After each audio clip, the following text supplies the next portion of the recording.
नमस्कार, स्वागत है आपका बिहार समाचार में। मौसम विभाग ने आज बिहार के कई जिलों में भारी बारिश का अलर्ट जारी कर दिया है। तो इधर बिहार सरकार ने बिहार के गरीबों और किसानों के लिए बड़ी घोषणाएं कर दी है। आज बिहार वालों के लिए कई प्रमुख खबरें सामने आ रही है। आज की बिहार की महत्वपूर्ण खबरों पर बात करने से पहले आपसे एक छोटी सी अनुरोध है, कृपया वीडियो को एक प्यारा सा लाइक अवश्य कर दीजिएगा। आपका लाइक करना ही हमारी मेहनत का फल होता है।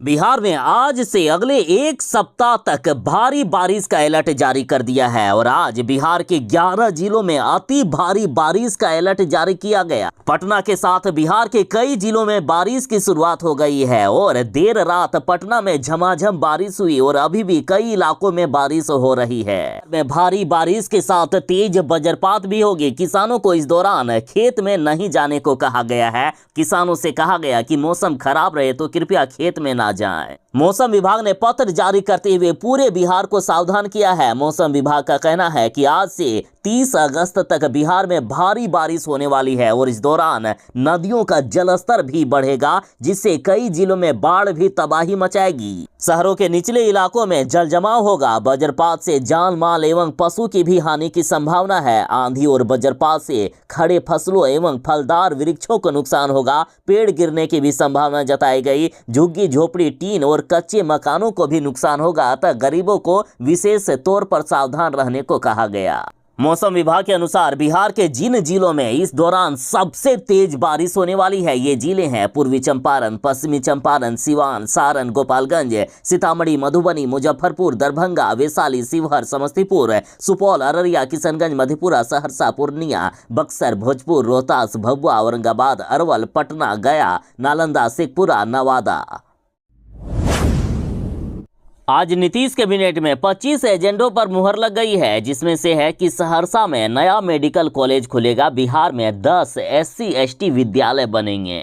मुख्यमंत्री नीतीश कुमार जी और तेजस्वी यादव ने बिहार की जनता को बड़ी सौगात दे दी है। कैबिनेट में कई महत्वपूर्ण फैसले लिए गए हैं। बिहार में 10 SC/ST स्कूल खोले जाएंगे। सहरसा में नया मेडिकल कॉलेज खुलेगा और BPSC द्वारा शिक्षक भर्ती परीक्षा के लिए 35.6 करोड़ रुपए आकस्मिक निधि में जारी कर दिए गए और साथ ही सेदपुर नाला के जीर्णोद्धार के लिए 259 करोड़ रुपए की स्वीकृति दे दी गई है। इस तरह से कई अन्य भी बड़े फैसले लिए गए हैं।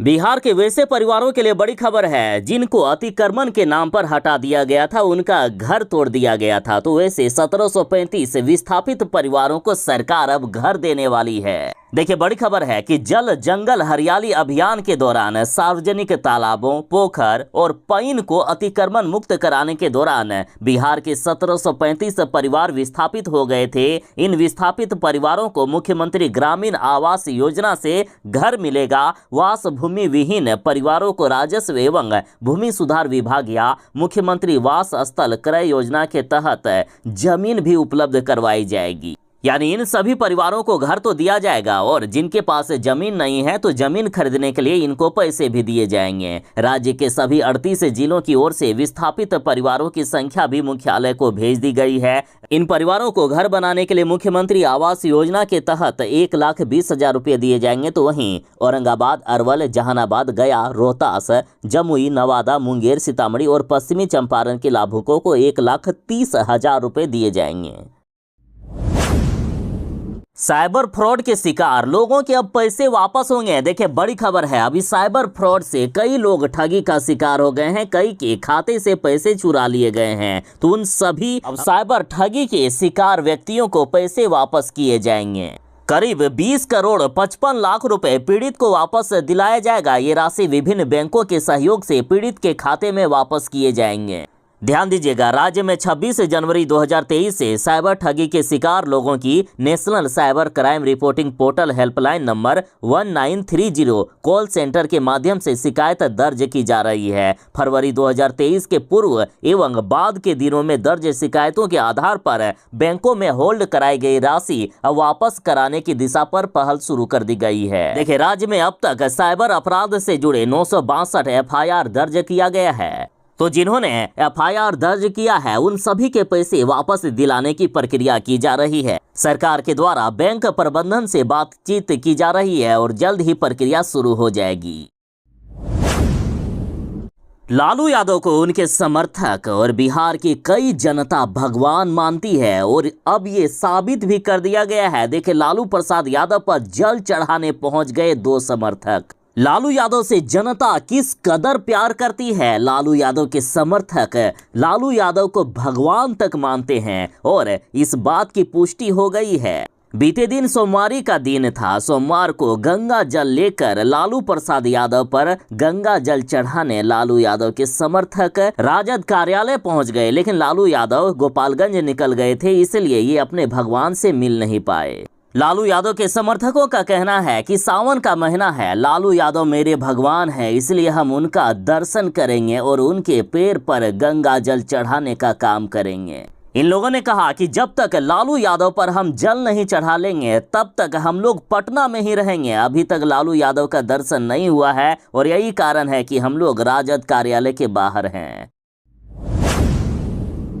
सीटीईटी जिन्होंने परीक्षा दिया है वैसे अभ्यर्थियों के लिए बड़ी खबर है। सीटेट 2023 के मार्कशीट और प्रमाण पत्र डिजी लॉकर के माध्यम से जारी किए जाएंगे। देखिए, सीबीएसई ने केंद्रीय शिक्षक पात्रता परीक्षा यानी सीटेट 2023 की मार्कशीट और पात्रता प्रमाण पत्र डिजी लॉकर के माध्यम से जारी करने का फैसला लिया है। अभ्यर्थियों के डिजी लॉकर खाते को वेबसाइट digilocker.gov.in और ऐप दोनों के माध्यम से एक्सेस किया जा सकता है। रजिस्टर्ड मोबाइल नंबर पर अभ्यर्थियों को सूचित किया जाएगा। देखिए, सीबीएसई ने कहा कि 20 अगस्त को हुई सीटेट में भाग लेने वाले सभी उम्मीदवारों के लिए डिजी लॉकर खाते बनाए जाएंगे और उन्हें उनके रजिस्टर्ड मोबाइल नंबर पर लॉगिन विवरण के बारे में सूचित भी किया जाएगा। बोर्ड ने कहा कि सुरक्षा उद्देश्यों को ध्यान में रखते हुए मार्कशीट और प्रमाण पत्रों पर एक क्यूआर कोड भी शामिल किया जाएगा, जिसे इन दस्तावेजों को सत्यापित करने के लिए डिजिलॉकर ऐप में जाकर स्कैन किया जा सकता है। इसके बाद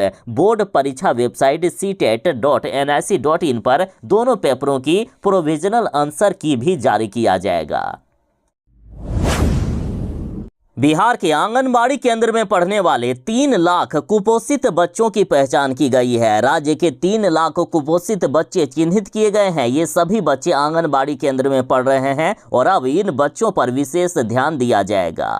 इन बच्चों की उम्र 3 साल से कम है। इनको समन्वित बाल विकास योजना के विभिन्न योजना के तहत पौष्टिक भोजन दिया जाएगा। इसके लिए बच्चों के अभिभावकों से संपर्क किया जा रहा है और इसके लिए आईसीडीएस ने एक पोस्टिंग ट्रैकिंग सिस्टम बनाया है, जिसके आधार पर राज्य भर में चल रहे सभी आंगनबाड़ी केंद्र के बच्चों की पूरी जानकारी रखी जाएगी। इसमें बच्चों के वजन, उनकी उम्र आदि को आंगनबाड़ी सेविका डालती है। इससे बच्चे पोषित हैं या कुपोषित इसे चिन्हित कर पाना आसान होता है। इनका ख्याल अब कुछ इस तरह से रखा जाएगा। सामान्य बच्चों के अलावा कुपोषित बच्चों को अधिक पौष्टिक खाना दिया जाएगा। हर सप्ताह कुपोषित बच्चों के स्वास्थ्य की जांच होगी। बच्चों के खाने में प्रोटीन, विटामिन, कार्बोहाइड्रेट आदि की मात्रा बढ़ाई जाएगी। बच्चों के माता पिता की काउंसलिंग कर उन्हें पौष्टिक खाना देने के लिए जागरूक किया जाएगा।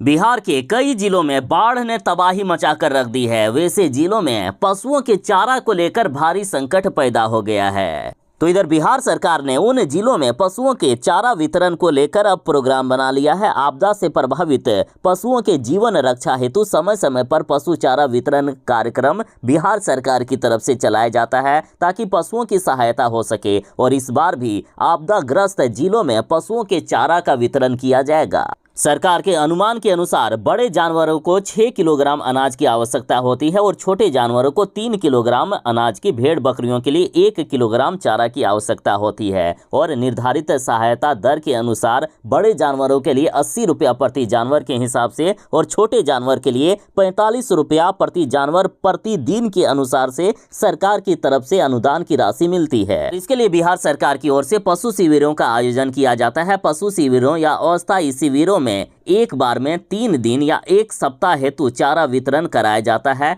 तथा बाढ़ की स्थिति के अनुसार शिविर संचालन तक पुनः वितरण कराया जाता है। तो बिहार के पशुपालकों के लिए बड़ी खबर है। आपदाग्रस्त जिलों में या जहां बाढ़ से प्रभावित जिले हैं, उन जिलों में पशुओं के चारा के लिए किसानों को सहायता राशि भी प्रदान की जाएगी। यदि कोई मैट्रिक पास करने के बाद डाक विभाग में सरकारी नौकरी करना चाहते हैं तो उनके लिए बड़ी खबर है। बिहार में ग्रामीण डाक सेवक के 2300 पदों पर बहाली निकली है और इसमें कोई भी परीक्षा नहीं ली जाएगी। सीधे आपके 10वीं में जिस तरह से नंबर रहेंगे उसी के अनुसार डायरेक्ट बहाली की जाएगी और बस एक दिन का समय बचा है। 23 अगस्त 2023 तक लास्ट डेट है। वैसे हमने आपको पहले भी सूचना दी थी, फिर भी यदि कोई अभी तक आवेदन नहीं किए हैं और करना चाहते थे तो 23 अगस्त तक आप आवेदन कर सकते हैं। आयु सीमा की बात करें तो उम्मीदवारों की आयु सीमा 18 वर्ष से लेकर 40 वर्ष के बीच मांगी गई है। हालांकि आरक्षित वर्ग वालों को इसमें छूट भी मिलेगा। यदि वेतन की बात करें तो उम्मीदवारों का वेतन 10,000 रुपया से लेकर 29,380 रुपये प्रति माह तक मिलेगा। अभ्यर्थियों को 10वीं के अंकों के आधार पर शॉर्ट लिस्ट किया जाएगा। उसके बाद डॉक्यूमेंट वेरिफिकेशन के लिए बुलाया जाएगा। बाद में मेडिकल टेस्ट कराया जाएगा और फाइनल लिस्ट जारी की जाएगी। इच्छुक उम्मीदवार जो आवेदन करना चाहते हैं इंडिया पोस्ट की ऑफिशियल वेबसाइट indiapost.gdsonline.gov.in के माध्यम से जाकर आवेदन कर सकते हैं। प्रवासी मजदूरों के लिए सरकार ने बड़ा फैसला ले लिया है। प्रवासी मजदूरों की यदि दूसरे राज्य में किसी कारण से मौत हो जाती है तो उनके आश्रितों को अब 2 लाख रुपए का अनुदान मिलेगा। पहले ये राशि 1 लाख रुपए तक थी, जिसे अब डबल कर दिया गया है। राज्य कैबिनेट ने इसकी मंजूरी दे दी है। 40 लाख कामगार इसके दायरे में आएंगे और साथ ही 1 लाख रुपए मिलेंगे पूर्ण अस्थायी अपंगता पर। साथ ही 50,000 रुपए दिए जाएंगे अस्थायी आंशिक अपंगता पर। बिहार के गरीब और अनाथ बच्चों के लिए बड़ी खबर है। अनाथ बच्चों के लिए अब बिहार के सभी जिलों में छात्रावास खोले जाएंगे। अभी 7 जिलों में 15 आवासीय छात्रावास चल रहे हैं, लेकिन अब बिहार के सभी 38 जिलों में इन अनाथ और गरीब बच्चों के लिए छात्रावास खोलने की योजना बन चुकी है। इन छात्रावासों में इन बच्चों के रहने और भोजन की निःशुल्क व्यवस्था रहेगी। कोई पैसा नहीं लगेगा। इनको फ्री में यहाँ भोजन भी दिया जाएगा, रहने की व्यवस्था भी की जाएगी इनकी। अब बिहार के विश्वविद्यालयों में भी अतिथि शिक्षक बहाल किए जाएंगे। देखिए, राज्य के विश्वविद्यालयों में अतिथि सहायक प्राध्यापकों की नियुक्ति का रास्ता साफ हो गया है। शिक्षा विभाग के संयुक्त सचिव संजय कुमार ने अतिथि सहायक प्राध्यापकों की नियुक्ति का आदेश दे दिया है।